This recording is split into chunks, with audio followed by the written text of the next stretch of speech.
Well, good morning, everyone. My name is Mighty Stream, and we are going to do the July 17th Spiritual Principle Day in a meditation. It's good to be with you today. Let's go ahead and get into that screen. Hopefully, if you are an early riser and you need it earlier or you live across the pond, you can just type in July 17th Spiritual Principle Day in the search bar of my channel, and you will get one that you can refer to and listen to as you drive to work or enjoy your morning. There will be several mornings I might have to repost older versions of it, which may include last year's or the year before, or that I will just post later.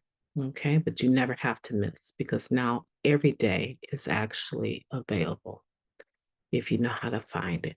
Okay. The title of the meditation for today is July 17th.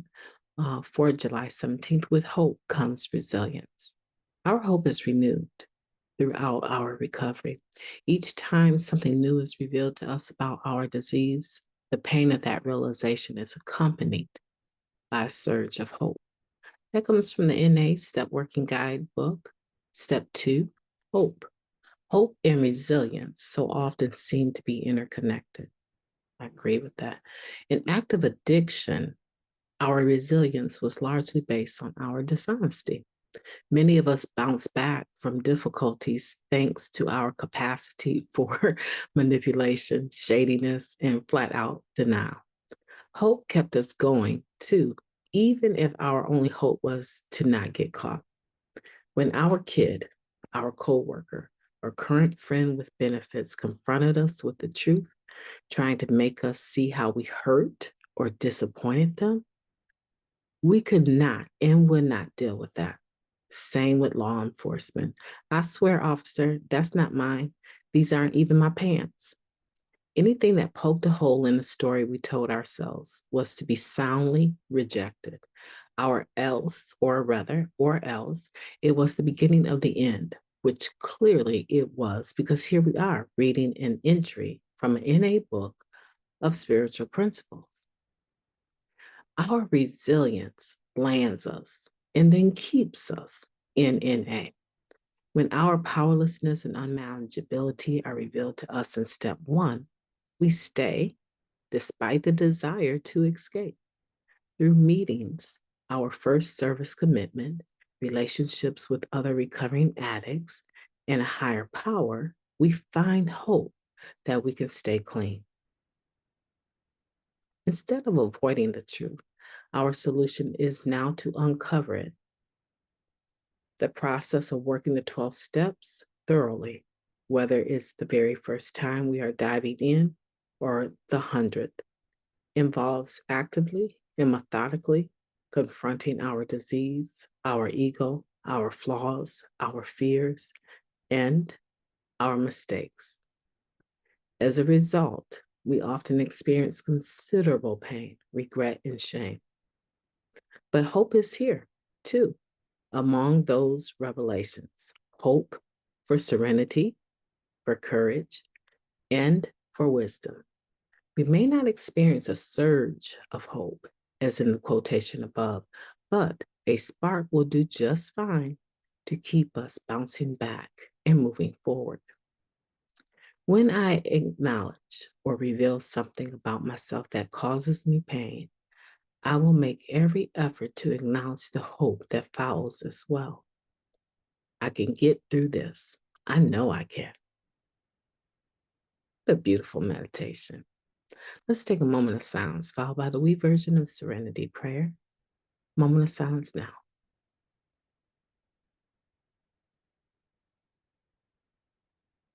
Thank you, God.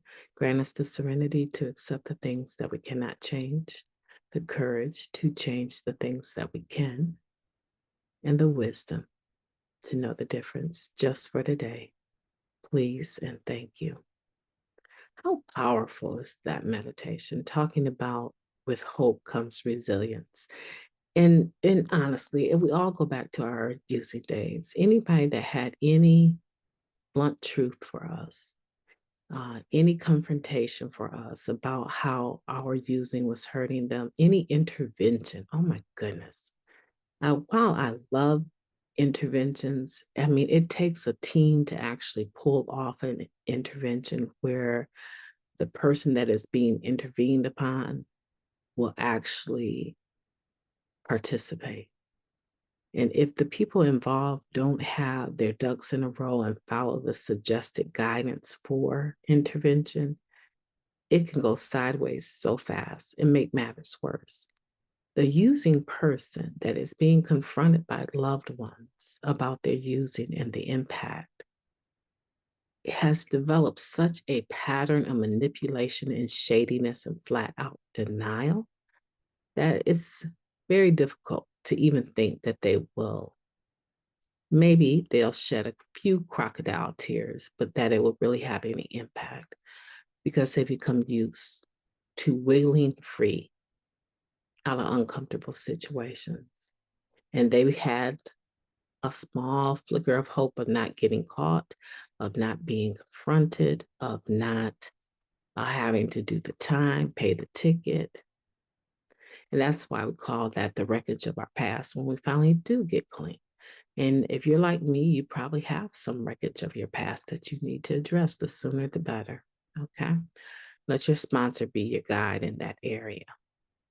But here we are now, reading a piece of literature that is meant to help us, that is meant to help us make the understanding, the interpretation, the digestion of spiritual principles easier for us in terms that we can understand. How beautiful is that? I'm really excited about today's meditation. And so, when we stop avoiding the truth, our hope and our resilience become evident just in that first little spark of not reverting to the things that we used to do, of not walking away, of not arguing, of not paying attention.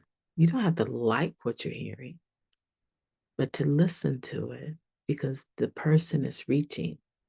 They're throwing a lifeline and they're saying, this hurts me. And if we're going to continue to interact, I need for you to get clean and stay clean. Take some humility too. But I know that you can do it. I know that you've done it, or otherwise you wouldn't be here. And it's possible after even getting clean, right? Especially by the time we work ourselves through our fourth step and all the way through to understanding our character defects and the eighth step and the ninth step. It's very possible even after putting the drug down and staying clean, there are going to be moments when people have an opportunity, hopefully that we've afforded them, to confront us about how we've hurt them in the past. And my thing is humility with this hope and resiliency will take that relationship further down the road where it needs to be, closer to where it needs to be, right?